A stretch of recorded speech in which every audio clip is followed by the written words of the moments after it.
नमस्कार, माझं नाव आहे मनस्वी, संस्थापक सदस्य शिखंडी ट्रस्ट पुणे. नमस्कार, माझं नाव प्रितेश संजीवनी चंद्रमणी कांबळे.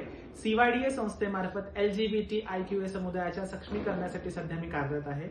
नमस्कार, माझं नाव आहे राधा. मी पण शिखंडीची सदस्य आहे. मला व माझ्या तृतीयपंथी समाजाला शिक्षण, आरोग्य व नोकरी व्यवसायासाठी अधिकार मिळावेत, त्यासाठी गरजेचे आहे आरक्षण. आणि आरक्षण जर तृतीयपंथी समाजाला जर मिळाले तर नक्कीच तृतीयपंथी समाज हा त्याच्या यशाची उच्चतम शिखरे गाठू शकतो. आणि आता हीच वेळ आहे आपल्या समाजाने एकत्रितपणे येऊन आपल्या आरक्षणाच्या मुद्द्यासाठी लढावे.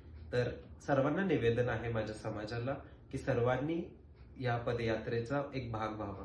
तर हीच अभिमान पदयात्रा आरक्षणाचा मुद्दा घेऊन यावर्षी युतक चॅरिटेबल ट्रस्ट यांनी आयोजित केलेली आहे. तर ही अभिमान पदयात्रा पिंपरी चिंचवड शहराची 6वी LGBTIQA अभिमान पदयात्रा आहे. आणि ही पदयात्रा लिनियन गार्डन, पिंपळे सौदागर येथून संध्याकाळी 4:30 वाजता दिनांक 22 डिसेंबर रोजी आयोजित होत आहे. आम्ही सर्व तिथे जात आहोत. तर तुम्ही तुम्ही पण सर्वांनी या. या. नमस्कार. नमस्कार.